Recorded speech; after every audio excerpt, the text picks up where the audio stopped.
Hello, hello, hello. Hi there. Hello there. We're live. I apologize. I'm late. I'm 5 minutes late, maybe 10 minutes late. I apologize. It's been crazy. I've been in a meeting. I had my inquisition today, um, uh, where I had to go before a committee to talk. It was frustrating. Um,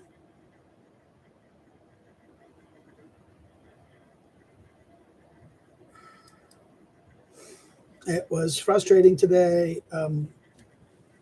I kind of lost my temper a little bit at the meeting. When someone just repeats, I was getting angry because they were kind of like treating something that was clearly a you know, an accusation, a false accusation based upon anonymous submission, and that, oh yeah, we have to take a signal. I go, well, this sorry, signal means that those people have to take responsibility for it. That no, you don't. What you're doing is you're privileging a signal rather than the evaluation of the signal by people who have experience. So it was like, and then she just quoted regulation, and I don't care what the regulation was. I felt like saying, if I was maybe a little bit more dispassionate, I would have been kind of a better advocate. But I can't, when it's about me, I get kind of when I just, and I was just, and I do interrupt. I'm sorry. I'm going to interrupt people who's saying a lie. I was just getting really angry. She was going on something, and I said, "That's a false statement." I'm sorry. That's a false statement. Not a, I mean, I should, I'm going to thank you, Casper. I'm sorry.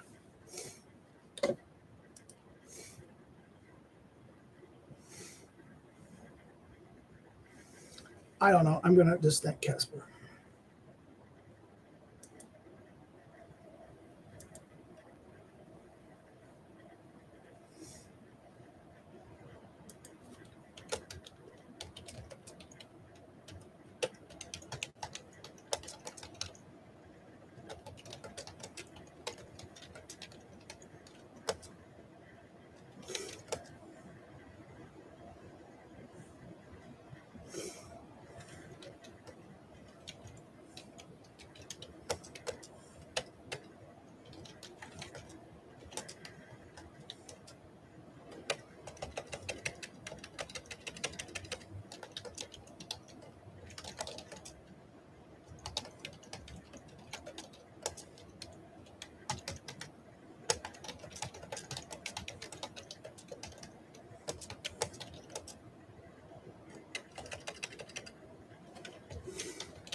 Okay, I'm sorry, guys. Well, I'm losing my temper. I just replying to an email to quickly to people. Just had to give the middle finger to some people because it's like I was so angry. I'm late today simply because of the Inquisition. I was like, just simply just dealing with. I'm not in a good mood. But let's forget that. Let's give another. I just got some bad news from the European Conservative. My review of Dima Lamora. I have to work on it some more because some people said it was too general, and I need to give. So, but the editor was pretty good. The editor said that they're going to send me the detailed comments. So I'll get the detailed comments, and I'll just simply just go use the detailed comments to make it stronger. So I can they said that give me a week to do that, and that's because I suspect he's traveling. So therefore, it's not like it's going to be impossible. I'll send I'll send you the mock-up draft next week. He said, so it's going to be. It will be good enough to kind of put comments on and to say what's going there, and I'll work and edit. I'll edit it. I have no problem editing it. That's going to be good for that. The Lamora's book is the Egalitarian Envy, and I hope to get that done. That's the thing. I haven't heard from the publisher of Cronus about my Oakshot. I'm expecting that to be canceled. I'm really expecting that to be rejected. I'm very disappointed about my book review on.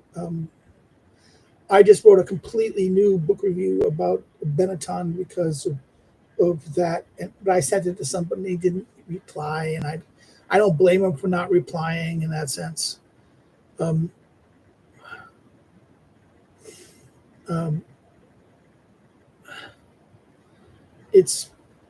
just need to send to something else and do something about that. It's the Baton review. I think is a good review. I it totally changed it though. I went a different direction because of what happened with the first review. Not happy. I'm not happy with what happened with that. It was like, the problem is doing something from one language to another to English is problem because I'm using last time I'm using EPUBs to kind of work with it. The problem with EPUBs is they don't always give you the good reference, the mechanism of referencing it. So therefore, that's that. So let's talk about things. I know James wrote something this week. He'd sent something last week. He sent it like Thursday or yesterday or something like that.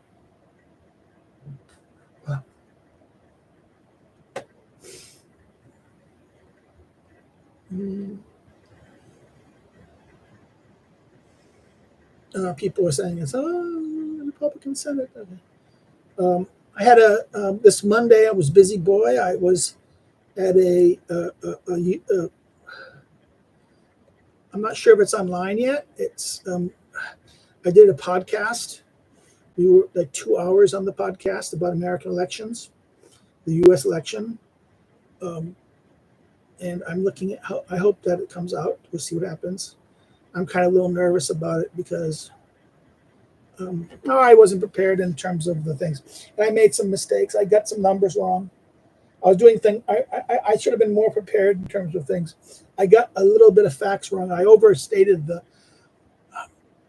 I thought I kind of got the number of the debt of Harris campaign.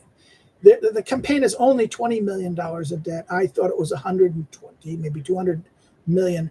But that's because I'm reading some media sources that said it's higher because it's not only her campaign that's in there, it's only 20, but that the DNC and other things have more obligations out on what happened for the campaign, and therefore the report of that. But the funny thing is, they spent they spent $1.2 billion, which is ugh. So let's go to Corliss's two questions. 3 days ago he wrote, Antonio, in other words, Antonio de Brito, Portuguese academic, maybe he was maybe Europe's last fascist professor. He only retired in mid 2000s.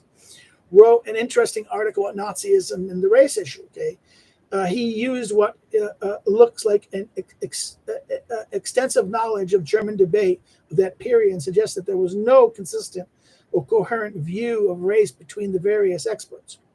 Biological, spiritual, and historical aspects would be invoked by turns. In other words, exactly, this is the problem with the Nazis.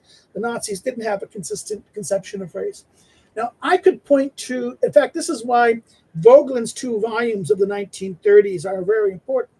His book, Race and State, with the second volume of the collective works, Race and State, and then his book on the 3rd volume of that is that the history of the race idea. These were 2 of the key Vogelin texts that are very essential to Vogelin's kind of critique of the idea of race as a concept. So, I mean, this is what I would look at. I would say, listen, that's, this Portuguese scholar was saying that this about the Nazis have no consistency. And that's true. They didn't. They would rely on what he said, biological, spiritual. And, this is something that even alternative hypothesis. And about 1 or 2 years ago, did a big long video about the Nazis and their rejection of IQ, IQ as this. So, let's understand now. To continue in relation to that, I was thinking of Gouchet's argument in volume 3 of The Advent of Democracy, where he argues that the emphasis on race in Germany arose in part from the German conservative revolution movement, as the political and social power of traditional religion receded. In other words, exactly. On the right, race became more important than religion. Okay, as religion was lost among the Germans, and particularly mostly about the educated Germans, right? Then therefore, race came into part as part of the German conservative movement. Like this, he goes, called conservative revolution. Now, this is figures like Lagarde and the English scholar Chamberlain looked to race idea as a para-religious replacement. So it always had some mystical or spiritual aura around it. Again, this is why Vogelin's 3rd volume, The History of the Race Idea, is a very important book on that regard, because it will help people understand that that this is the point that he marks, that there's no consistent, that the idea of race was a kind of replacement for, in other words, there was this kind of replacement for religion, that as religion declined among the intellectual classes, religion and belief in traditional religion, right? Concepts like race emerges, and they were using it as a substitute for religion, hence some mystical and spiritual aura on it. This would be a challenge to those arguments from Adorno and Heidegger, and I think Foucault, that the Enlightenment and science were the major causes of Nazi success. Again, no, that's absolutely correct. I think that is the problem. I think Adorno's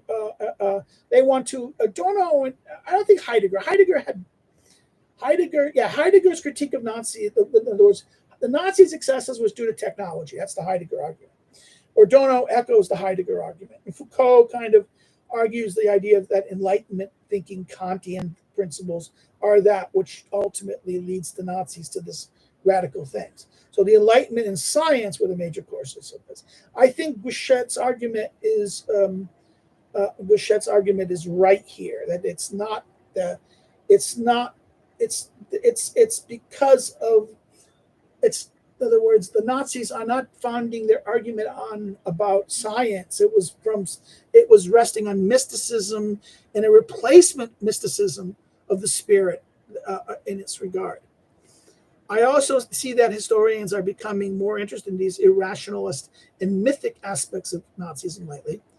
The way in which it was a mixture of both what's most ancient and modern. That's the problem. The problem is that we have to look at there is a tendency to look at the ancient world as the old gods, right? This is what Rusty Reno's book, The Return of the Strong Gods, right? And that race and these things are the pagans' race, and these things are strong gods. I think this is a problem. I think this overestimates the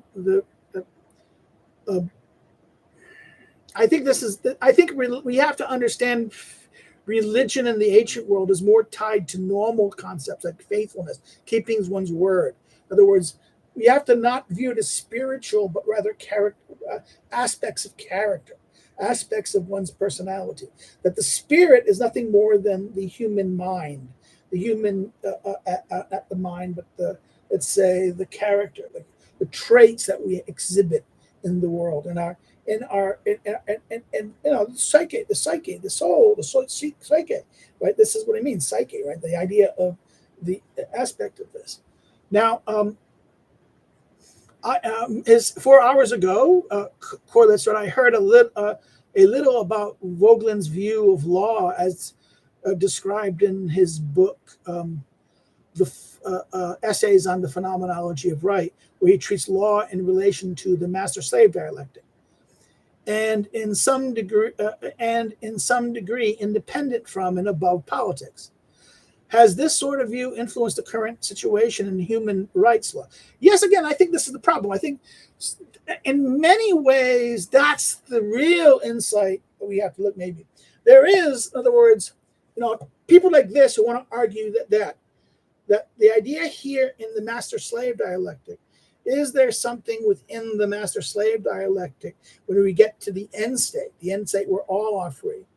Therefore, the law becomes the basis by which this is now understood within the light of the master-slave dialectic. Let me go back to Corlitz's point. He goes, in the Essays on Phenomenology. By the way, that's co-translated. I know the guy who translated. What's his name? Oh, come on! I know he's a law professor. He translated it. It's available. It's the Essays of the Phenomenology of Right has been published and available in English at not Lexington, but Rowman Littlefield, I think are correct. It's worth having that. Let me see. But who is it? It's Hegel's.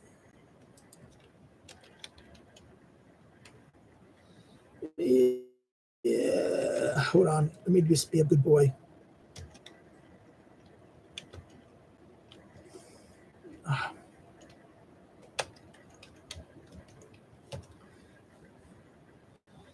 Okay, I'm sorry. I'm gonna try to do this.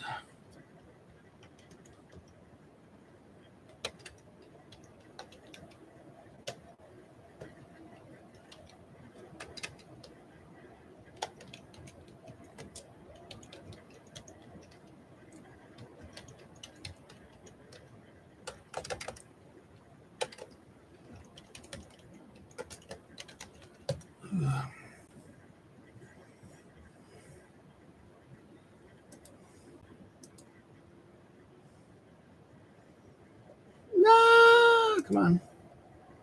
It's an outline.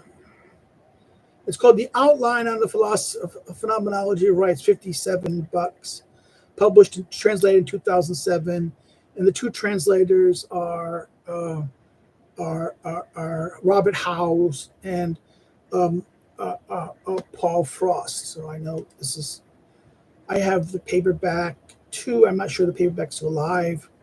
The hardback's ridiculously priced.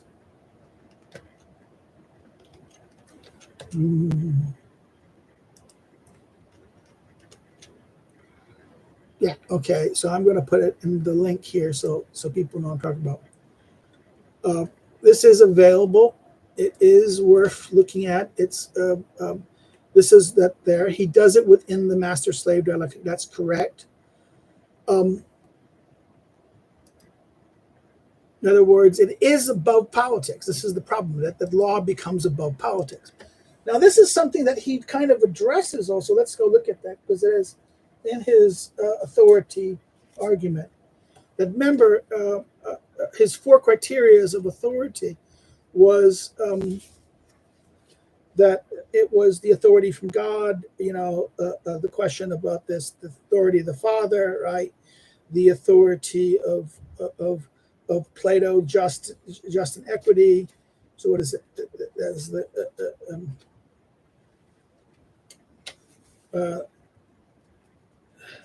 justice and equity and the justice criteria. Then the thing of justification of authority based on wisdom. In other words, Aristotle's claim is the wisdom one, and Hegel's master-slave dialectic, right? So therefore, it's therefore the father of authority, the question of legitimacy of authority, the father dialectic, the God claim, right? God is that Plato is just, the Plato theory is just legitimate based on justice, the just claim, and that the rule of law, the just, in other words, the law becomes the embodiment of justice. There's this, that law equals justice in a certain way, which was only true for the just regime. In other words, remember that for Plato and Aristotle particularly, that the idea that the just equals the law is only true in the just, because the law is always relative to the regime. So the only regime that would be the case where law equals justice would be the best regime. But Aristotle always argued that it was never going to occur in that sense. But if you understand the master-slave dialectic in Hegel, not in Hegel, but in how Kojève applied it, the idea of the end of history would embody the perfection, the ideal. The ideal is made concrete. And therefore, this would basically mean that law would be justice. There is no distinction of law. Law is no longer, for the Platonic and Aristotelian conception, the laws of any society and the rule of law is always going to be relative to the regime, right? The kind of regime, the specific class of regime. This is not the case for Kojève. So let's go think about that for a second, because I think that is the current situation that has this view influenced the current relationship of law, human rights law. And yes, this is the problem. Again, this is where Starkey has been very good. David Starkey's recent arguments about the problem of why rule of law and why the rule of lawyers are a threat in that sense to political liberty. In other words, lawyers, judges should not be the legislators. That the legislature should reflect the. In other words, we have to remember that the argument is sovereignty. The real power of sovereignty manifests itself within the framework of liberalism through legislation. Okay, it is who is the sovereign? Well, the sovereign is the one who legislates, who makes the law. Okay, this is who the sovereign is.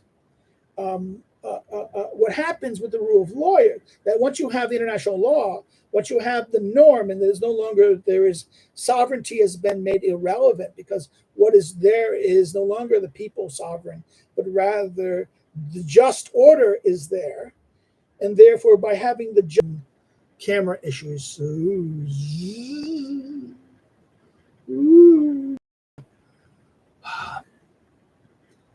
Again, I am apologizing for my day. I was late to the guys, by 10 minutes, I think. I warned people I'd be late today, though. I was home. I did my meeting, and it was a meeting.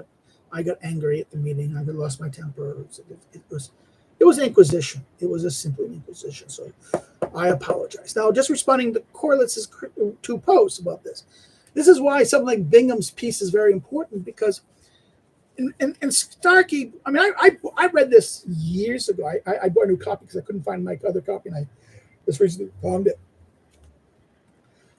The problem with the rule of law and the ideas of it sounds wonderful. The rule of law sounds wonderful. It's better where the law is not arbitrary, right? This is how even Locke would argue that that we need law to be ruled. The problem is we don't want, and it's unjust that it's arbitrary. Right, we have to have procedures, law, principles. The idea of the rule of law is to. In fact, even Aristotle argues about this. What distinguishes all the other types of what prevents the last democracy, the final democracy, which is tyrannical. What differentiates it from the other democracies is not only the question of the size of who's participating in what those other issues, right? Or the particular multitude, but that they are no longer governed, restrained by law, right? This idea that they're lawless, they can do what they want. See, the idea, this is what's so interesting in one sense. There is this, I mean, this is what's pernicious about this, because they take a concept as the rule of law, which is kind of understood as, okay, this is a necessary prerequisite of a political order. You need to have law, but it presumes the political and the regime. In other words, the law it doesn't presume. That's the wrong word. The regime is prior to it. The law is manifested by the regime. The regime will give the law what it is. It will give it shape. It'll give its constitution. The regime gives shape to the law. Therefore, therefore the law is subordinate to, must be always subordinate to the regime. But the problem is, once you have the perfect regime, right, the regime itself becomes the embodiment, and that all other regimes are now argued to be not regimes. So therefore, only this embodiment, that all the other regimes have been merely regarded as merely the transition towards this. Not that they're alternatives to, or challengers to, but really just stepping stones towards. And that's what the master-slave dialectic specifically implies there. In other words, the master-slave dialectic ensures that the stages of this process is not an alternative, but rather stages upon which you get towards everyone being free. In other words, the master-slave dialectic is that the master is the ruler, the slave is the unfree. That it moves this dialectic between these two principles throughout this. There's going to be a situation when you get to the end point where everyone is free and there's no longer a master and there's no longer a slave. All are masters, okay? And that is and therefore that end point, in other words, that these are not alternatives to every stage along this dialectic is not an alternative political order, but merely one stage within the evolution of this towards the just. Whereas the ancients didn't understand this, that the just regime was simply an ideal type that existed and may not actually be ever possible to manifest itself.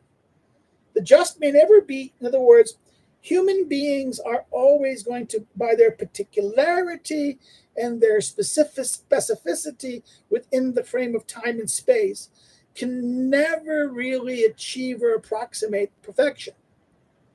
And because of this, this is even the Platonic problem, right?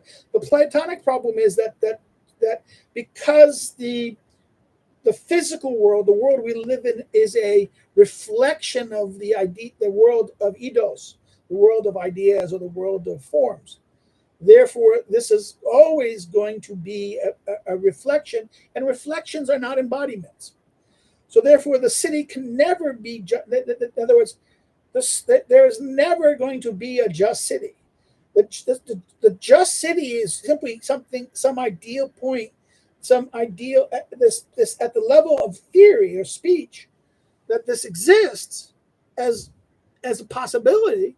But in actuality, this will be, it's always going to be merely the physical, even the quasi, the best you'll get is a reflection of it, and even the reflection of it is going to be a distortion.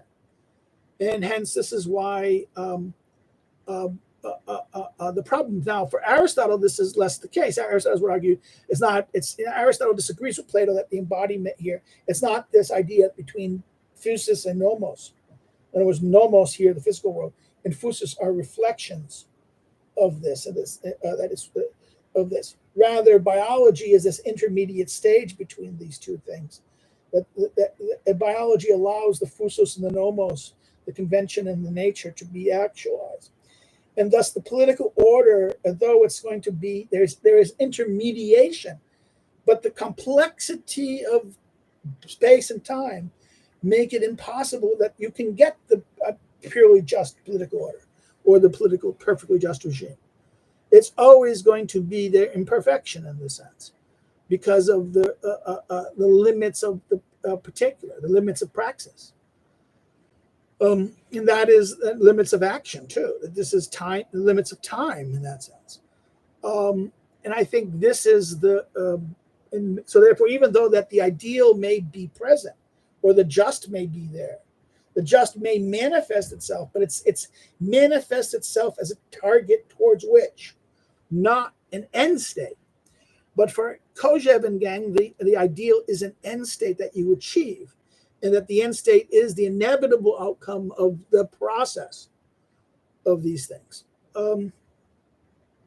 The problem with the argument of the people like Bingham is that they substitute the rule of law for the regime. That this becomes the regime. And the regime is what? It is no longer democracy. We don't want the people or the democratic institutions interfering in this. There's no possibility that this becomes the new master. This becomes the transcendent position by which everything else must submit authority towards.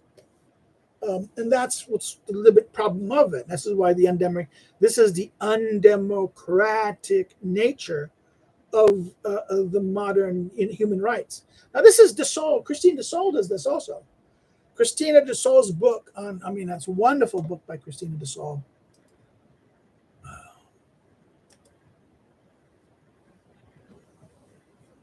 I can never say her name.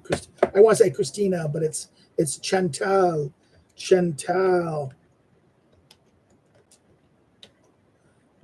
del Sol.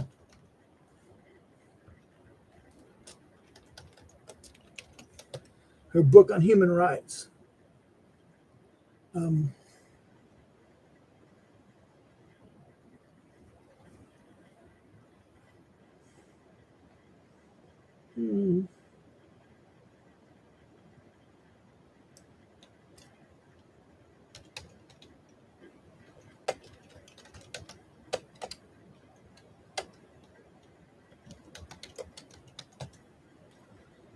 in a bad grumpy mood. I apologize again.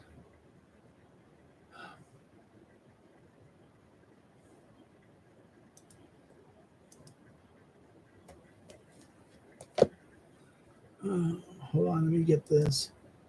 Yeah, unjust.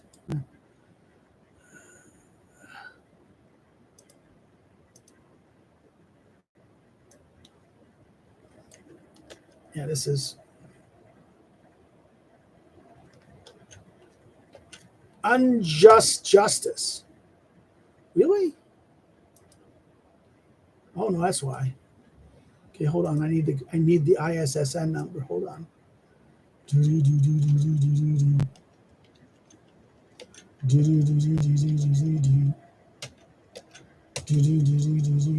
it is.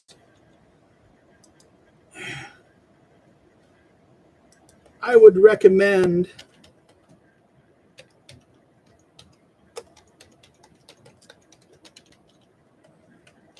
really recommend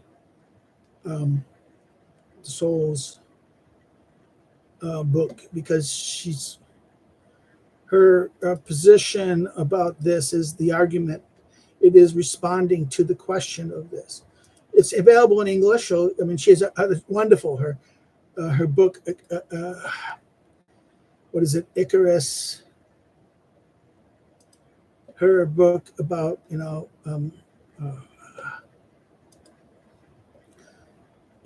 Icarus Fallen, the search for meaning in an uncertain world. That's her, that was available at ISI, published this. But the other one was her essays, The Unlearned Lessons of the 20th Century, essays on late modernity. The Saulles' position here is very much tied to what the criticism of this idea of justice, this international law, this idea of law, this perfection of transcendent law, being imposing itself in a kind of mastered conception, teleologically from a top-down approach. Whereas the lawyers and these people who are the lawyers experts claiming, the lawyers and the judges claiming that they're merely implementing this transcendental norm, universal norm. So that this is enlightenment. By the way, this is enlightenment. This is consistent with the Enlightenment argument about this idea of God. There is this ideal of this perfect imposition of this perfect ideal being imposed. So this ironically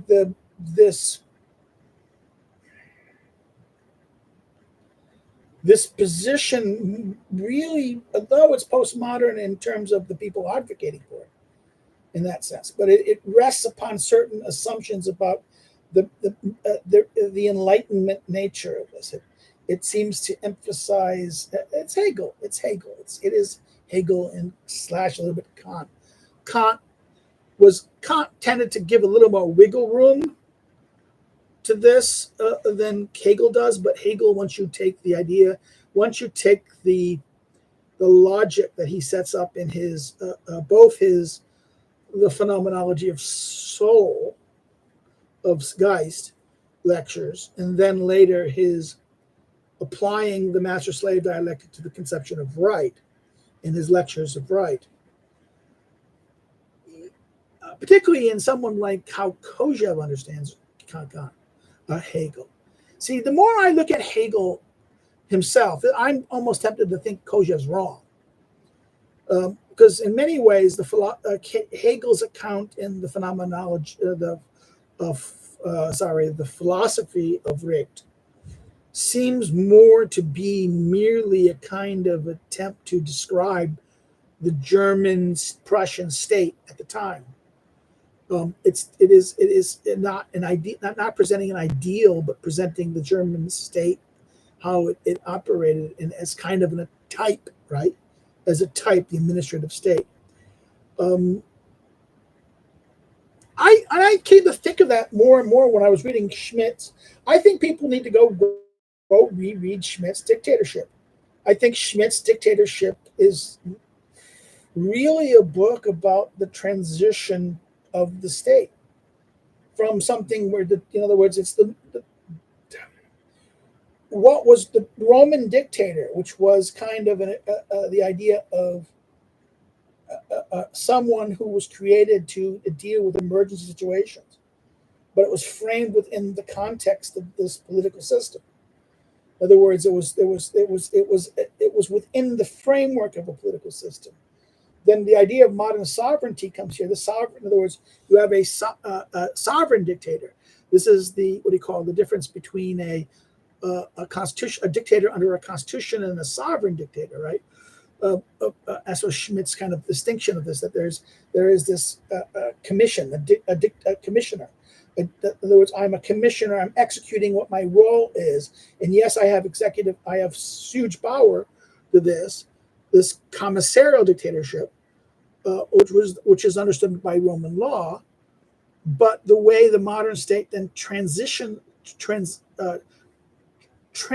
that, to which the state itself becomes the dictator, and that the executive, it becomes this idea of the state itself become a sovereign dictator, that makes the law, makes the structures, and that the state itself becomes the sovereign dictator, and that the administrative entities become merely the instruments of executive will. So, I think in many ways people should reread Schmidt as not as a dictatorship is not really about dictatorship. It's about the transition of the state by which the state, the sovereign, the state itself becomes the authority, the radical authority that imposes the will on things, and the unification, and particularly the French. What happens in the French Revolution? In other words, the French Revolution takes a certain trajectory. What was already problematic because of Baudin and the French court prior to that, and radicalized under Louis XIV, which centralizes authority under the king. Then the revolution takes that, but the problem with that is that those officials are the king's officials, but they're offices, right? What happens with the revolution is that they're no longer offices; they're now controlled by the assembly, and the Constitutional Assembly itself becomes now, therefore, the sovereign in this radical sense, or the agent of representing the people, the sovereign representative for the people. Exercising sovereignty and therefore exercising the control of that. And then the creation of the commission of the executive, which then sets up the execution of the ministers, in other words, exercising the sovereign authority for the that. In other words, they're exercising the authority of the committee. Now Schmidt does a very good job examining that, and that really shows the fundamental dichotomy between the British system and the French system in a sense. This is the fundamental difference. And the continental system of centralized homogeneity, once you go down that route, you only get tyranny. This is what I always understood. This is why once you understand the state is the state is nothing more than the homogeneous universalized will, then it becomes inevitably totalitarian in that fundamental sense. I don't know. I'm just kind of like, ugh. I have submitted my strategies for reading things. I'm going to be going to my conference in April. I need to go finish something. I just did this. See what happens. I promised people something. I have to go do things. It's like, really?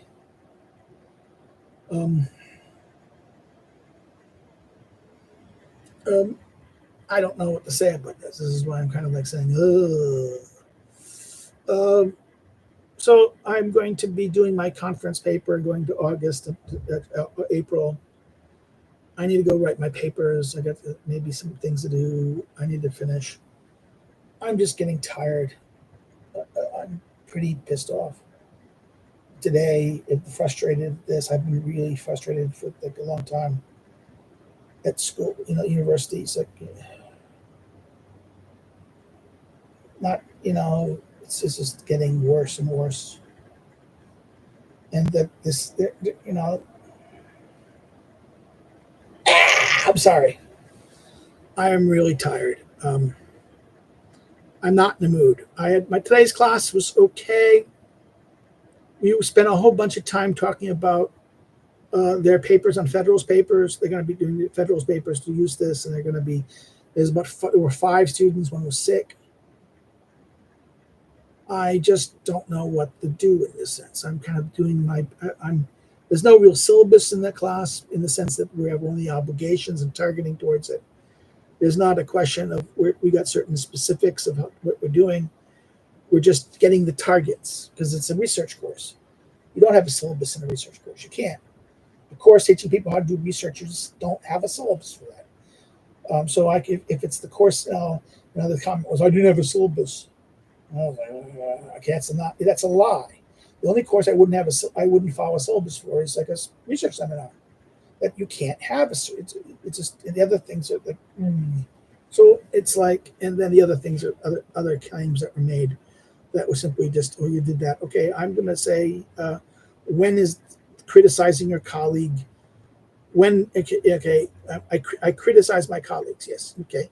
I criticize them how?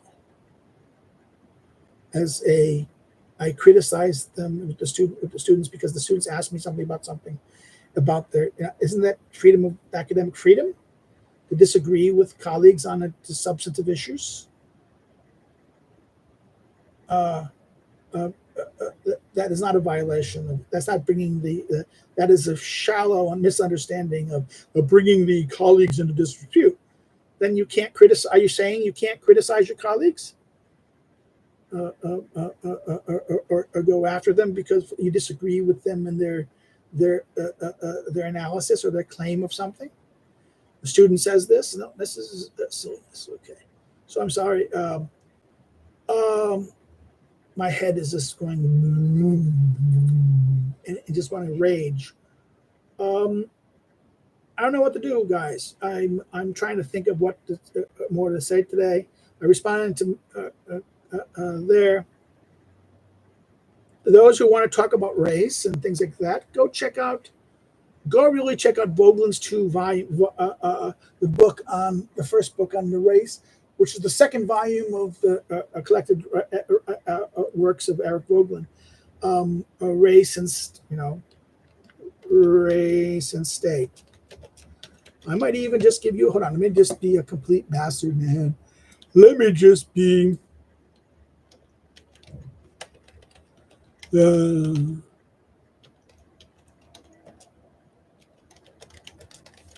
Man, yeah, okay, hold on.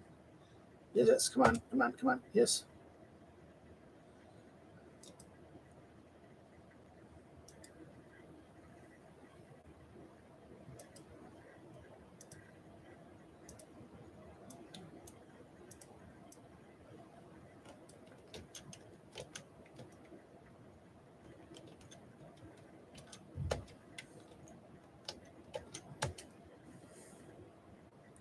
Here's volume 2. Man,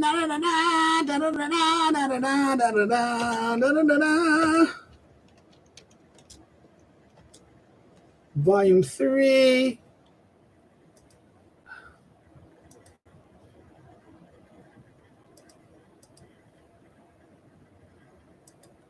The race idea.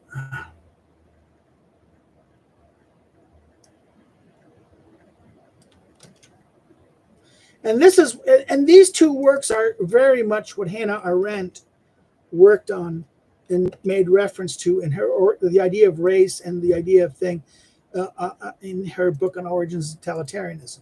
This is she owed a lot to Vogelin about the Nazis on race because of these two works.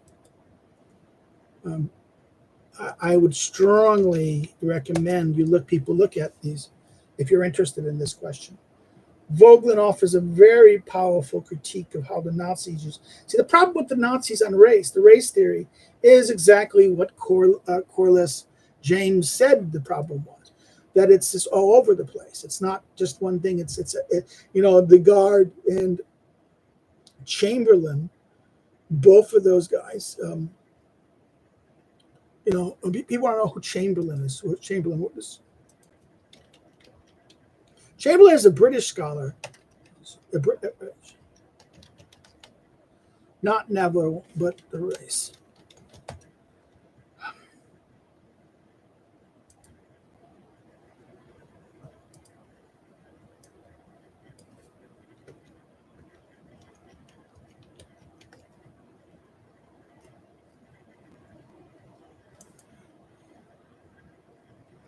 No.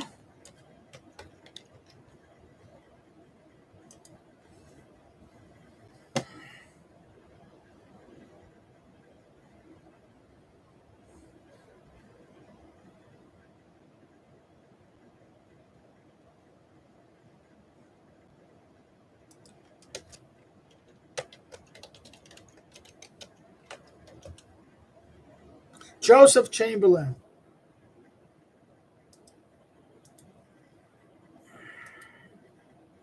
Mid-Victorian to the 20th century.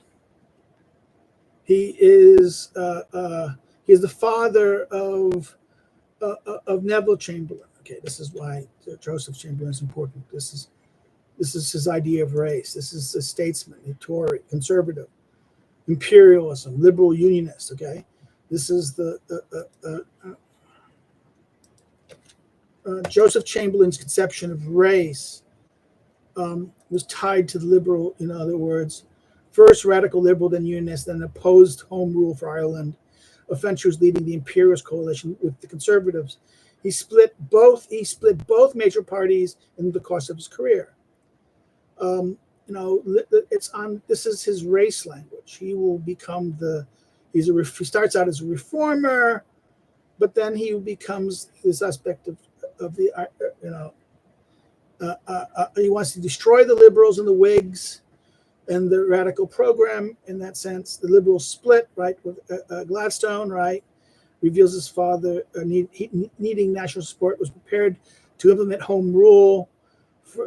At first, Chamberlain was reluctant to anger his radical followers by joining the anti-home rule and conservatives while staying little about the topic properly. And then Chamberlain privately damned Gladstone and the home rule colleagues, right? Liberal unionists in that sense. But then we have to look at his colonial policy and the idea of race. And this is what, his conception of this. And very anti-German, remember.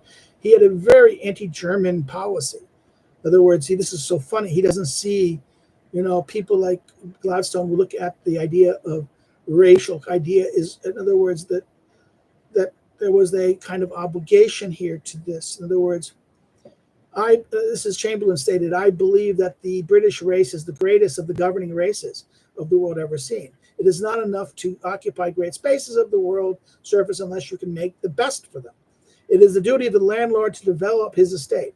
Accordingly, he advocated investments in underdeveloped possessions, especially, in other words, this is the idea. This is the Kipling bear the white man's burden, right?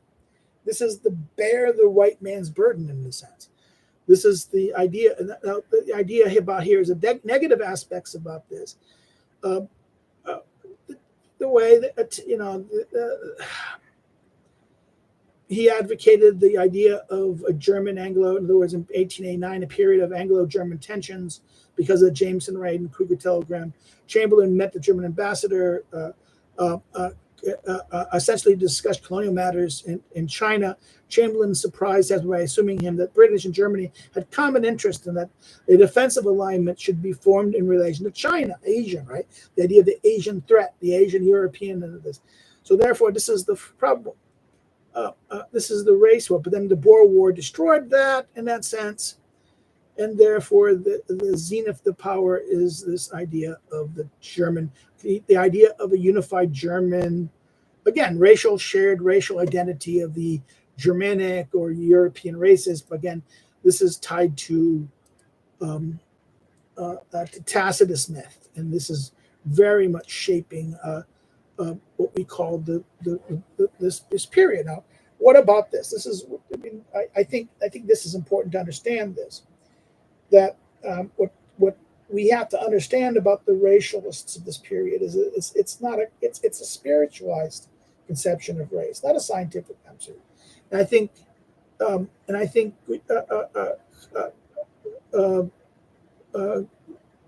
Corlitz is right. James is right to point this out in that sense that this is Gouchet's in this third volume. The third volume on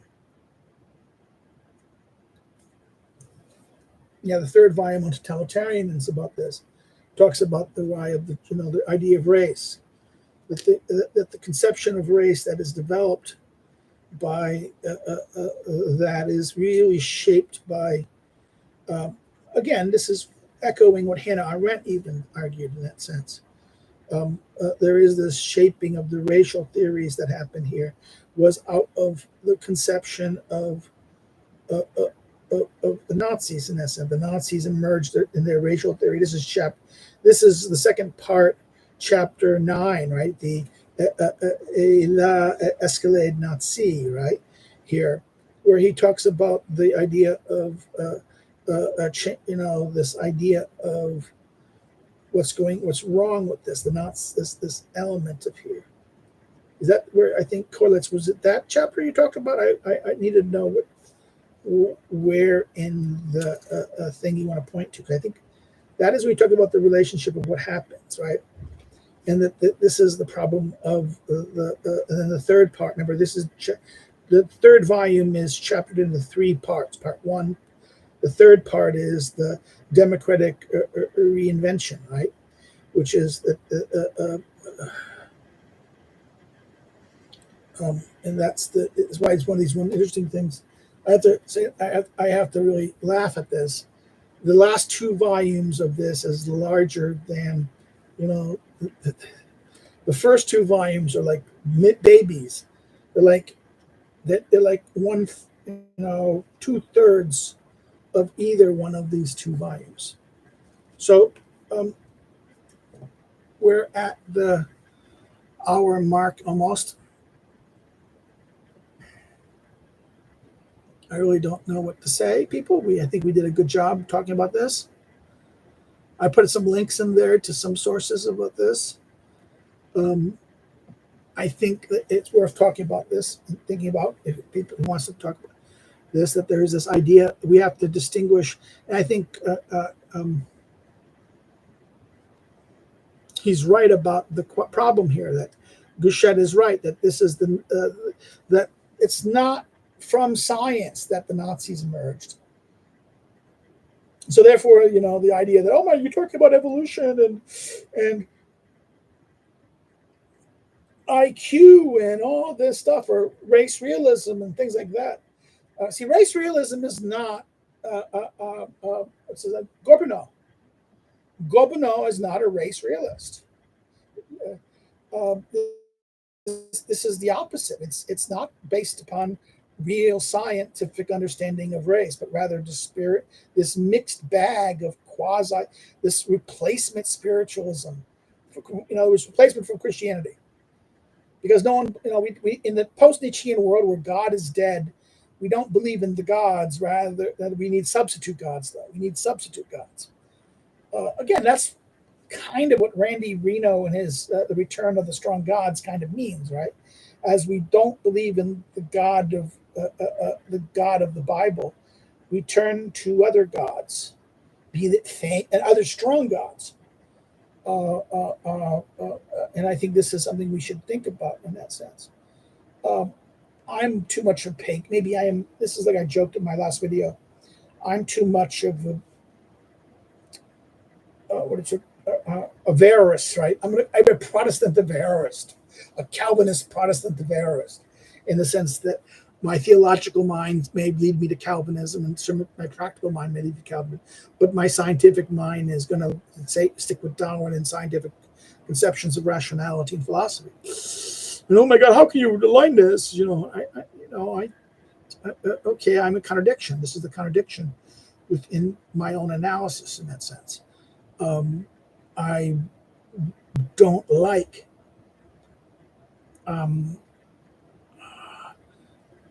this is the problem about such perfection. We can't always resolve the contradictions of systems, in the contradictions and the nature of things. We have to accept the complexity of the contradictions. But okay. And why don't you accept the contradictions of the stupidity of things? Well, you can rage against the machine, right? Rage against the day. I don't know what to say, you guys. I hope you have a good time. If you liked it, hit the like button. So far, 2 people liked it. I hope you guys will like it. What we did, maybe you don't like it. I say, I think you did a crappy job today. You did a crappy job. No. It was a tough day. Like I said, I came back with a bad mood, and I'm a little late, so I apologize for being late. I told you guys I'd be a little late. I'm getting this wonderful book. I just came today. It's The Ancient Guide to Good Politics by Maurian Uven Opel. He's a professor of history at Cambridge School of Dallas, the Cambridge School of Dallas. So he's a professor of history and government in tech. Is it where is it? It's about Cicero. It's about Cicero's De Republica, a literary and ethical reading of Cicero's De Republica. So it's a very interesting book. I'm on the verge of buying 2 books about Cicero. Let me see, what is it? Let's not go too far. Hold on. Let me say what they are.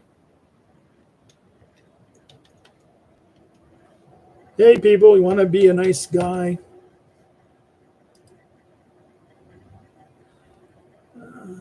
Nervous. Hold on. I was just apologizing to someone earlier, but you started before, and they haven't said anything. So, yeah, it's called by Michael Hawley, Natural Law Republicanism by Oxford, which is almost it's almost $100. It's like almost $100 for the book. And the other book is Death of, it's by,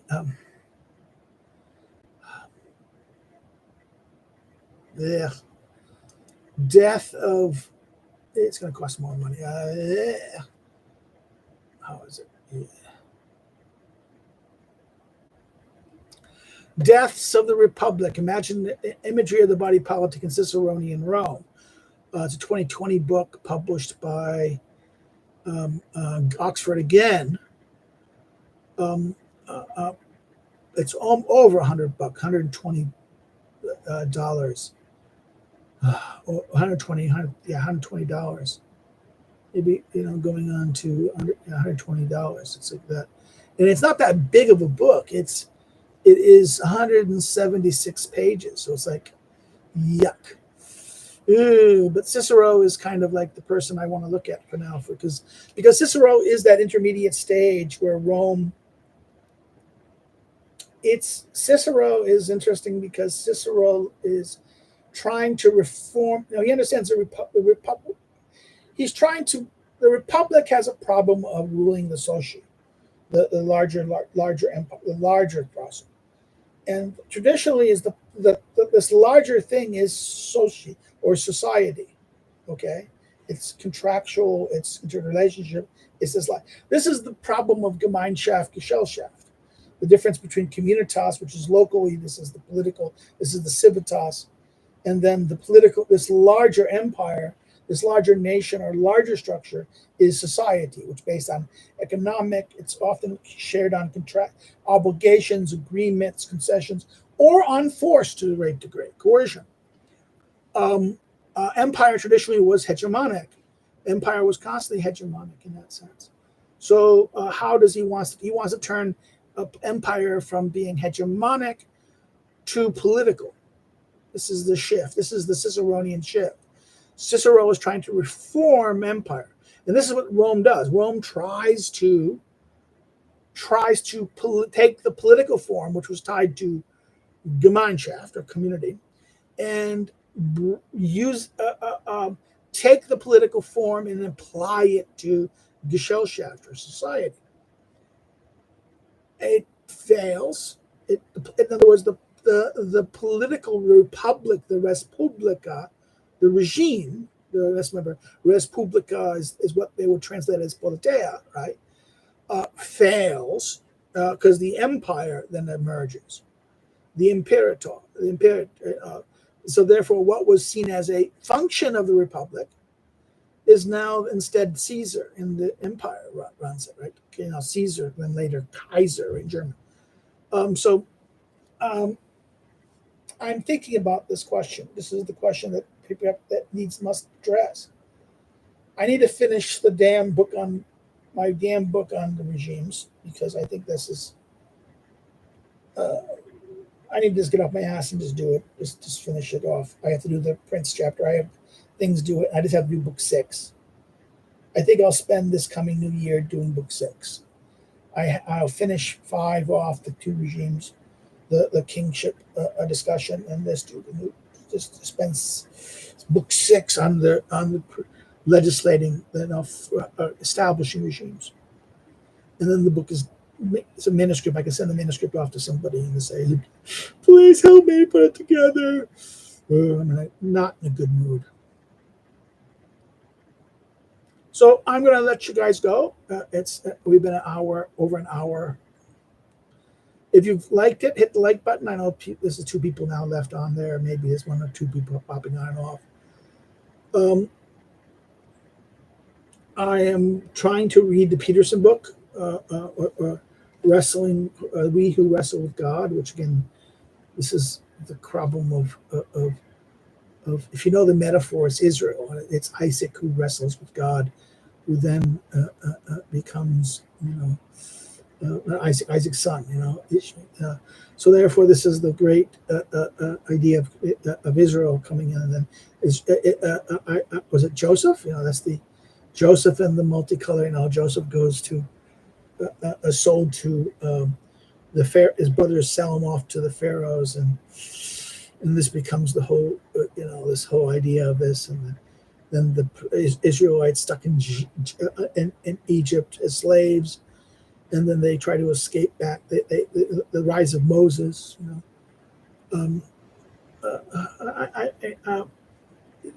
the Old Testament, Genesis, and is a very political book. It's a theological political book in that sense.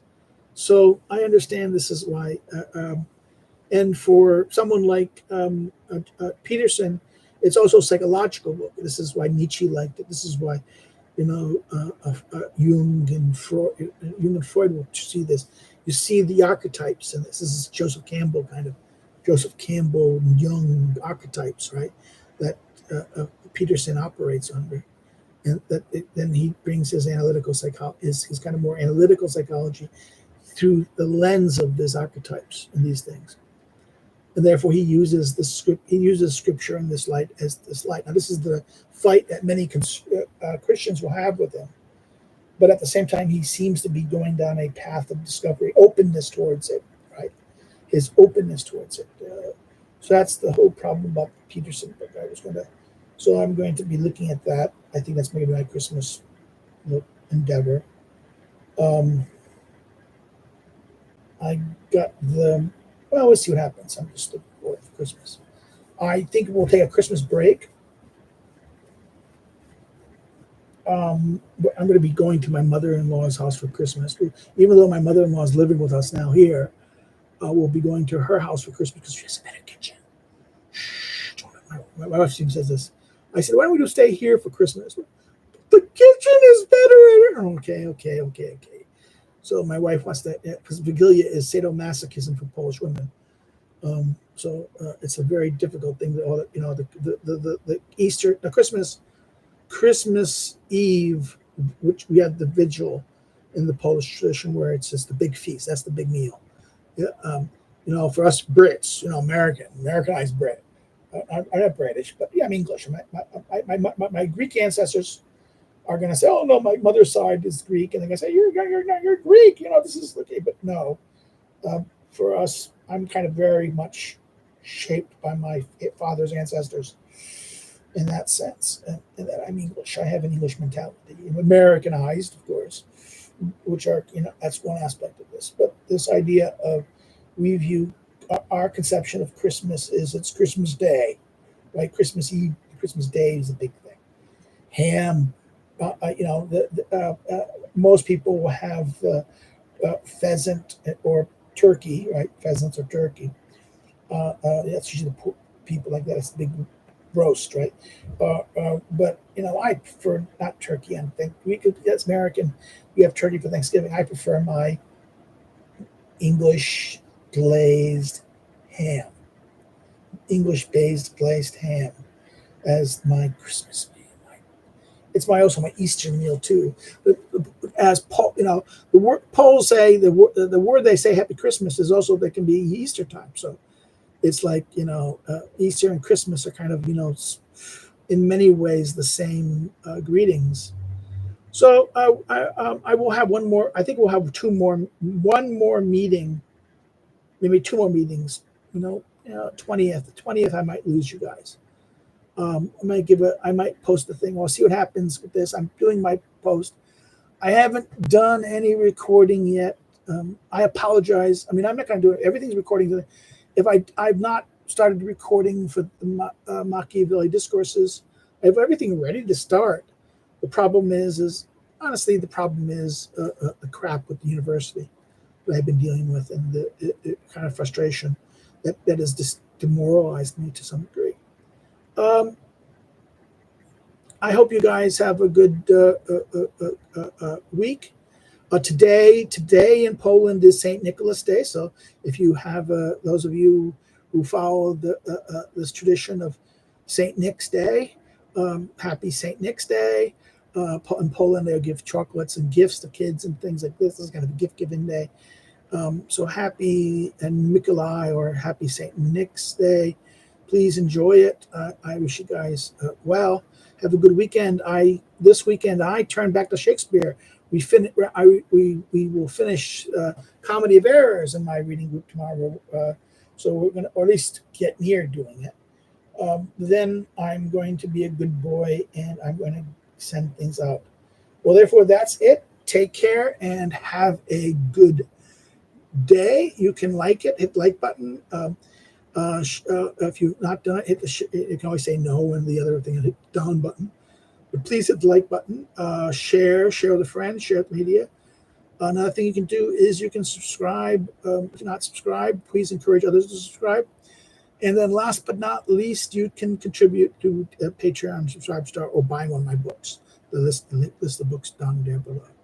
Well, that's it. I'm over my time. We're an hour, 10 minutes, or 12 minutes.